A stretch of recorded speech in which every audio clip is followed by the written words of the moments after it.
Foi Aristóteles quem disse que, abre aspas, o boi desempenha o papel de escravo entre os pobres. Fecha aspas. Essa frase dá a entender que, na Grécia Antiga, um boi era muito, muito mais barato que um escravo. E, de fato, apenas os cidadãos mais ricos de Atenas possuíam escravos. E quando a humanidade já estava ficando viciada numa droga chamada açúcar, muito trabalho escravo era empregado para satisfazer esse vício. Esse vício e vários outros. A escravidão virou a indústria por trás de todas as indústrias, o empreendimento por trás de todos os empreendimentos. Registros da metade do século XIX mostram que nessa época um trabalhador agrícola com 19 anos de idade custaria cerca de 70 libras, o que seria, em valores atuais, alguma coisa em torno de 270 mil reais. Da Grécia Antiga ao Brasil do século XIX, o preço de um escravo caiu bastante,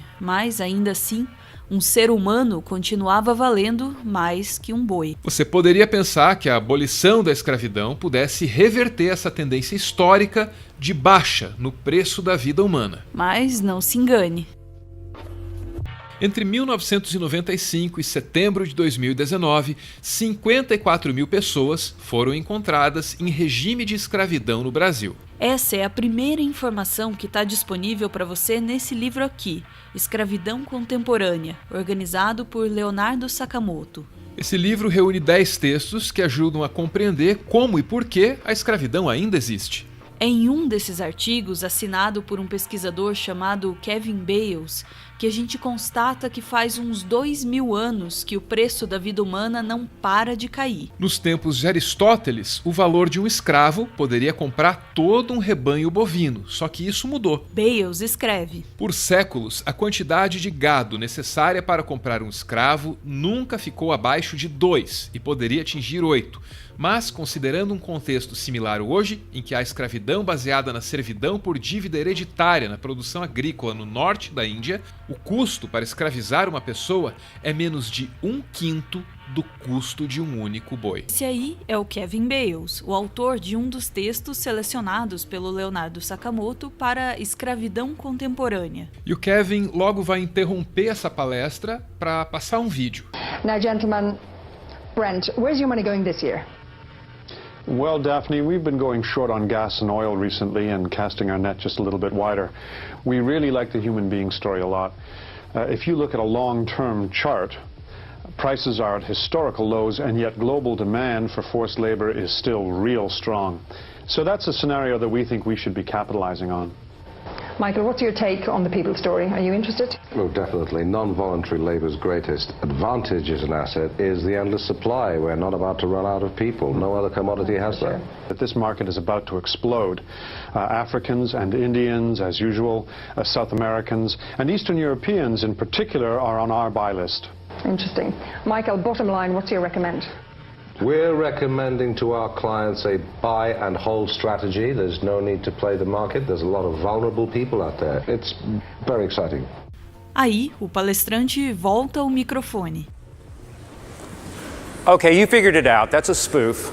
Though I enjoyed watching your jaws drop, drop, drop until you got it. E daqui em diante, essa plateia vai receber um novo choque. A realidade é tão hedionda quanto a sátira que eles acabaram de ver.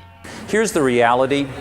The price of human beings across the last 40,000 years in today's money has averaged about $40,000. Capital purchase items. You can see that the lines cross when the population explodes. The average price of a human being today around the world is about $90. Esse aí é o jornalista e doutor em ciência política Leonardo Sakamoto. Ele é o organizador do livro Escravidão Contemporânea.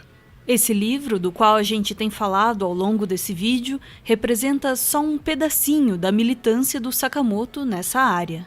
Porque ele também é diretor da ONG Repórter Brasil e recebeu umas 2, talvez 3 dúzias de prêmios em função das atuações dele como jornalista e também como ativista. Sakamoto também é conselheiro das Nações Unidas. Aqui ele aparece em Genebra compartilhando com a plateia uma visão muito íntima do problema. É que uma coisa são os números e uma outra coisa são as vivências por trás desses números. Uma coisa é você saber que em 2017 existiam no mundo 40 milhões de escravos. Isso é muita coisa, só para você ter um parâmetro de comparação. Durante os 400 anos em que os navios portugueses, britânicos, franceses e espanhóis cruzaram o Atlântico levando gente arrancada da África, cerca de 13 milhões de escravos foram trazidos para as Américas. Outra coisa bem diferente é você saber que entre as dezenas de milhões de escravos contemporâneos está um menino chamado Pedro. Peter was 3 years old when he was given by his mother to another poor family in Amazon. Peter had to work to buy his own clothes, his own shoes, his own medicines which he needed because he had dengue fever once and malaria 5 times in his short life.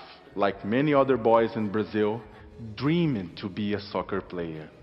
But Peter couldn't be a soccer player because Peter was a slave working a cattle ranch in the Amazon rainforest. Peter was a modern-day slave. Who stole Peter's future? This question haunts me a lot because the farmer was not the only one to profit with his enslavement. And the slaughterhouses. And the supermarkets that bought from them. And the consumers that love to make a barbecue in the weekends. A escravidão do Pedro se sustentou em um tripé. Primeiro vem a ganância. Trabalho escravo é mais barato e possibilita margens de lucros mais altas. Depois vem a impunidade. Quem tem certeza que não será punido por explorar e sacrificar outras vidas, se dedicará exatamente a isso, à exploração e ao sacrifício do outro. Por fim, vem a pobreza. Quanto mais vulnerável é a situação de alguém, mais esse alguém tem chance de se submeter a um tipo de exploração do qual mais tarde não poderá escapar. Desmontar esse tripé é possível, mas depende de uma atuação global conjunta e organizada, além de tecnologia. A mesma tecnologia da qual a escravidão contemporânea se beneficia pode e deve ser usada contra ela. If slavery is global and the trade of goods from slavery is immediate, so the fight against slave labor must be global and immediate. I have never been able to track down Peter again, that 14-year-old slave. But I do know that will be Peter generation, at least that part, that wields communication technology the same way prior generation wield guns, that will make, finally, slave labor a thing of the past. Thank you.